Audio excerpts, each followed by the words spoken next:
between a psychiatrist in the medical centre of the college and a new student. First, you have some time to look at questions 1 to 4.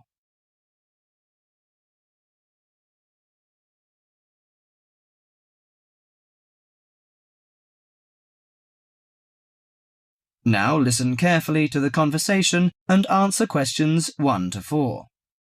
Hello, sit down, please. Thank you. Now, you are a new patient, aren't you? Yes, that's right. OK, so I'd better get some basic details down first. Right, we'll start with your name. Martin Hansen. Do you spell that S-O-N or S-E-N? Hansen. OK, and you're a first-year student? Yes, I am.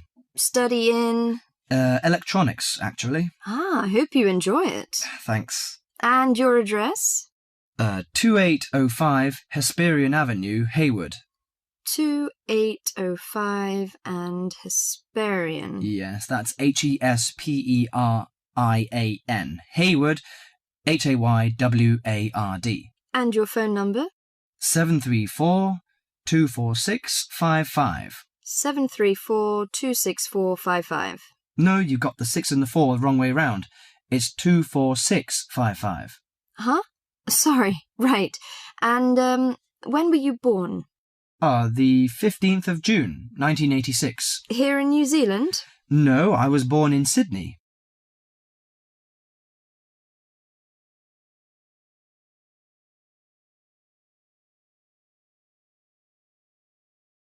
Before you hear the rest of the conversation, you have some time to look at questions 5 to 10.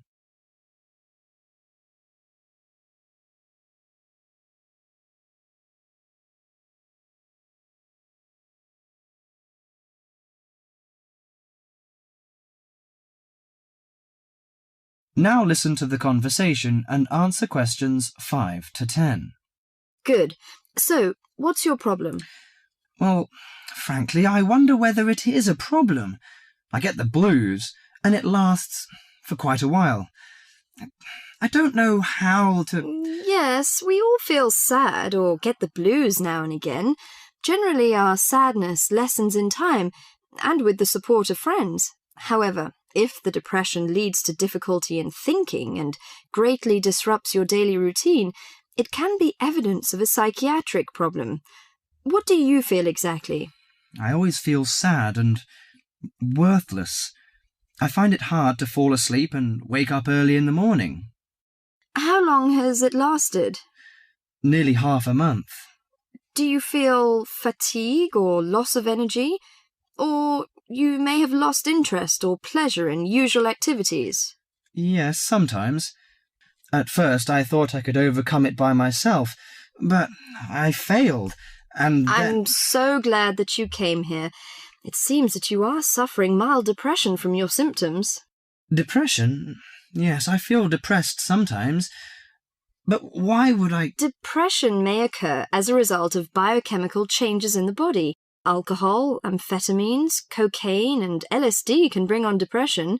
Those who have a family history of depression usually have a greater risk of depression. Sometimes the worrying changes in life can lead to depression. I see. I had a really bad breakup of a love relationship. It makes me feel hopeless. Do you think I need some treatment? Yes. Antidepressant medications are often used to treat depression, if it is serious. But I don't suggest them at first because of the side effects.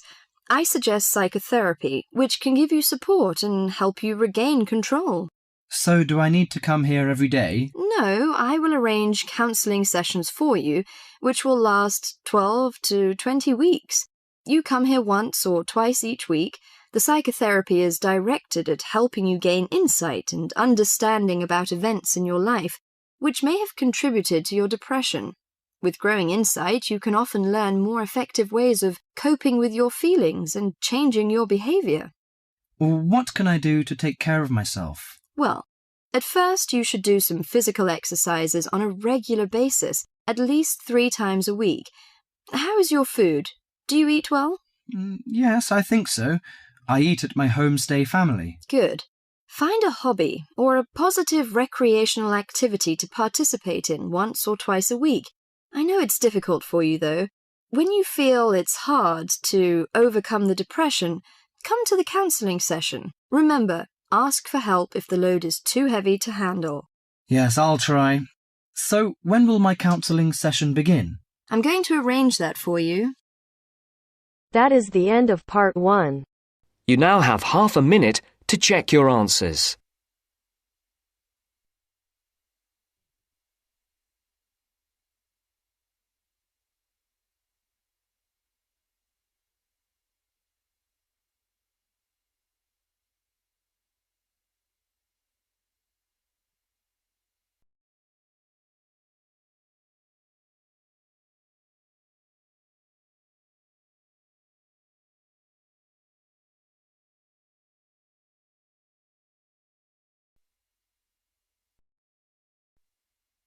Now turns to part 2.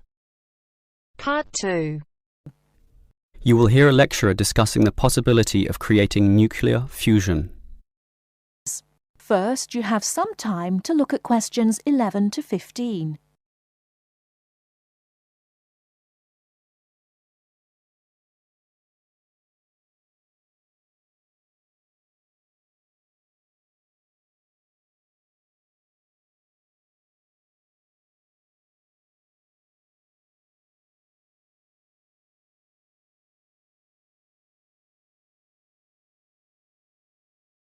Now, listen carefully and answer questions 11 to 15. We look at the sun, a huge ball streaming out essentially limitless energy into space, and we think about how we need that energy here on Earth. Our oil reserves are running out, coal burning causes much pollution, and nuclear energy has many dangers. But where does the sun itself get its energy? The answer is that the sun makes it using fusion, or, more specifically, in a hydrogen fusion process. There is no pollution, no radioactivity, no waste products, and we have plenty of hydrogen. So, hydrogen fusion seems the perfect answer to our energy needs, and scientists have long attempted to achieve it here on Earth. So what happens during this process? The first step is to make two light atomic particles approach. In the case of our sun, these are hydrogen particles, the lightest and also the easiest to deal with. However, the problem is that the nuclei of atoms have electric fields, and fusion between these particles is opposed by their similar electric charge. They most naturally repel each other, and the nuclei of all elements are exactly the same in this respect. Thus, in order to overcome this repulsion and force them together, in the second step, the particles are heated. The trouble is, you need a lot of heat, incredible temperatures of the sort only seen on the surface of the sun. This is many millions of degrees, far higher than the melting point of any known material. Still, the concept is simple. The hot, wildly moving particles, which are now called plasma, will crash into each other, resulting in the third step, the fusion into helium, which releases energy and begins a self-sustained process. Before you hear the rest of the talk, you have some time to look at questions 16 to 20.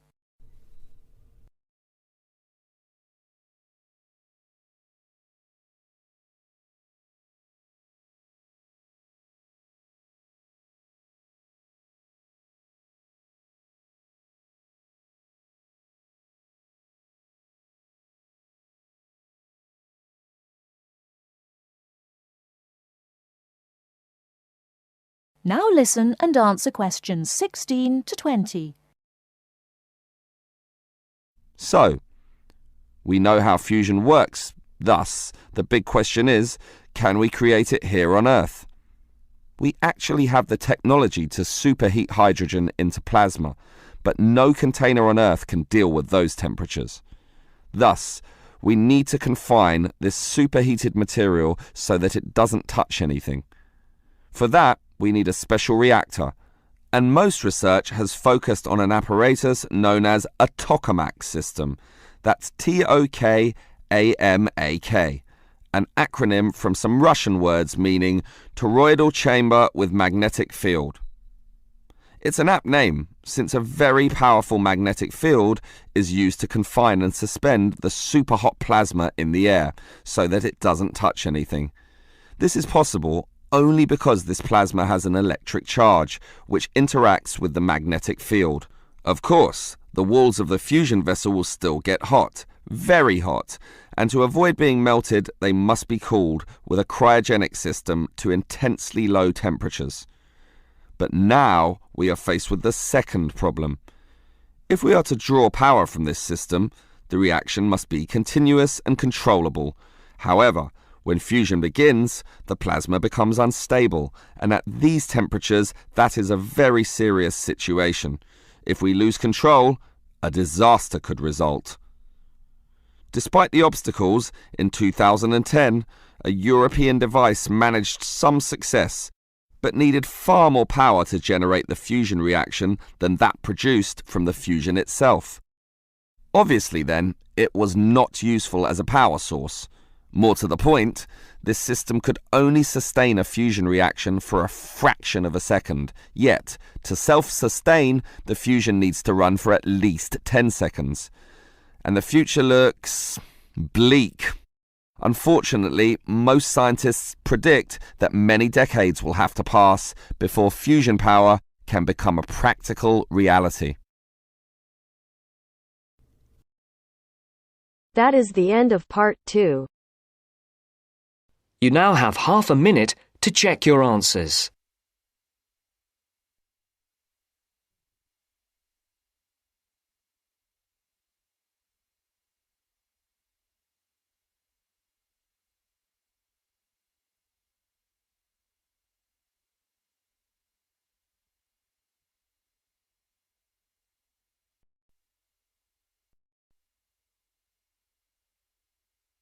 Now turns to part 3.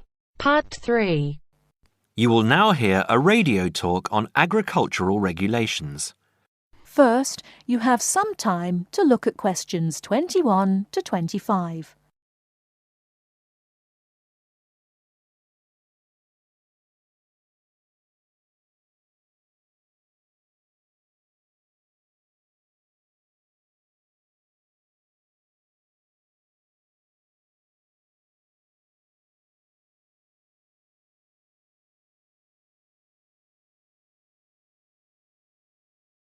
Now listen carefully and answer questions 21 to 25.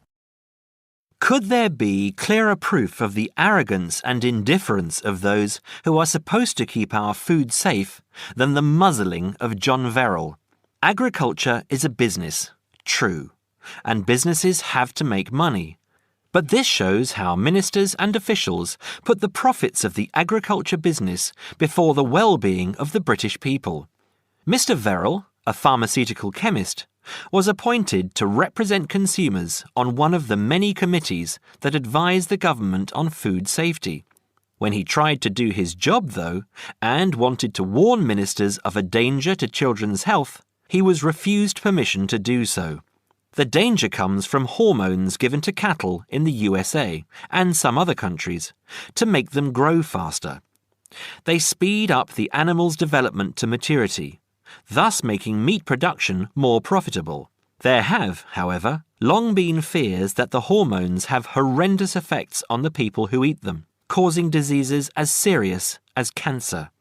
Once these hormones were used on British cattle too, but over 20 years ago they were banned in Europe for being too dangerous. Indeed, so concerned is the European Union that it banned imports of hormone-fed beef years ago, much to the fury of the US government, which wants to sell it all over the world. Several years ago, the USA and Canada asked the World Trade Organization to declare the ban illegal and to punish Europe for failing to lift it. The WTO, with its long record of refusing to let environmental or safety concerns interfere with trade, agreed, imposing fines of more than $120 million a year on the EU for its refusal to back down. The British government now backs the Americans, claiming that there is no proof that hormone-fed beef does any harm. This is where Mr. Verrill comes in. He is very angry with the government, especially as their claim comes out just after a Danish study shows that growth hormones are 200 times more dangerous than was previously thought. Worried by these findings, Mr. Verrill spoke to government representatives, who did nothing. Before you hear the rest of the talk, you have some time to look at questions 26 to 30.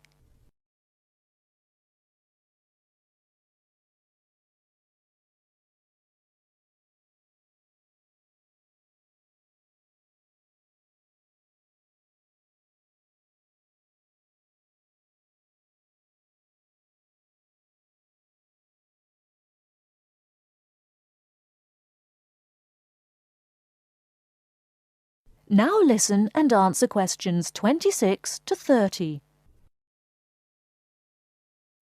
Not only that, but they have not been testing beef which is imported, which, by law, they are required to do.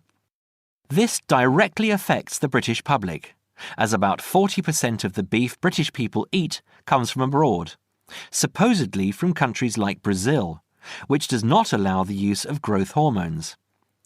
Brazilian beef is stocked by some British supermarkets and widely used in catering. Yet, when a Brazilian farm was recently visited by EU inspectors, a large stockpile of this banned substance was found. This is not the first food scandal we have had in our country. Take the present concern over a well-known chocolate company. Several months ago, the company found out that its sweets were contaminated with a rare form of salmonella, but they did nothing about it, leaving their sweets in the shops to be bought by the unsuspecting public.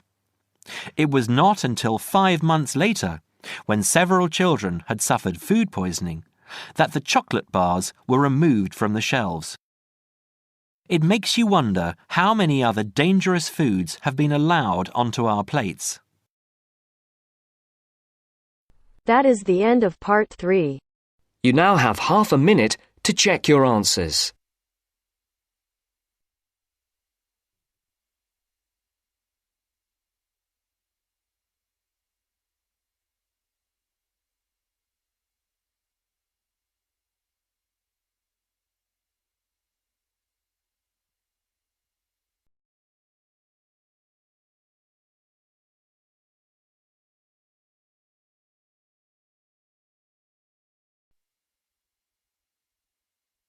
Now turns to part 4.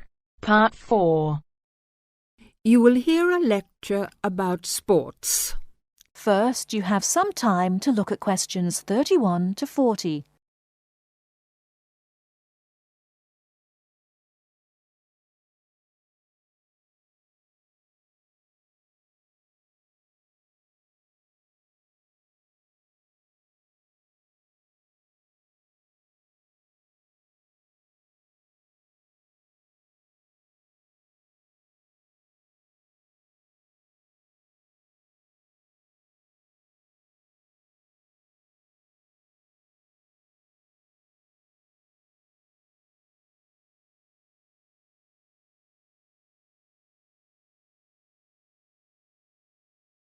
Now listen carefully and answer questions 31 to 40. Not all people like to work, but everyone likes to play. As sports help people live happily, they help to keep people healthy and feeling good. When people are playing games, they move a lot. This is good for their health. Having fun with their friends makes them happy. So all over the world, men and women, boys and girls enjoy sports. Since long ago, adults and children have called their friends together to spend hours, even days, playing games. Sports usually take a variety of forms. Organised competitions, which draw huge crowds to cheer their favourite team to victory, athletic games, played for recreation anywhere sufficient space is found, and hunting and fishing. Most sports are seasonal, so that what is happening in sports depends on the time of the year. As sports change with the season, People often do not play the same games in winter as in summer. If you want to know what others' favourite sports are, first of all, you should find where they live. Generally speaking, people in hot areas are fond of swimming, while people in cold places love skiing or skating. In this case, surfing is believed to be an important sport in Hawaii. The Pacific Ocean sends huge waves up on the beaches, waves that are just right for surfing. Some sports, including wrestling, boxing, horse racing, etc., are called spectator sports, as the number of spectators greatly exceeds the number of players in the game. Other sports are called participant sports, drawing a crowd of onlookers only on special occasions, such as tournaments. Some sports are commercial and professional, with players who are paid for their participation and with audiences who pay admission to watch.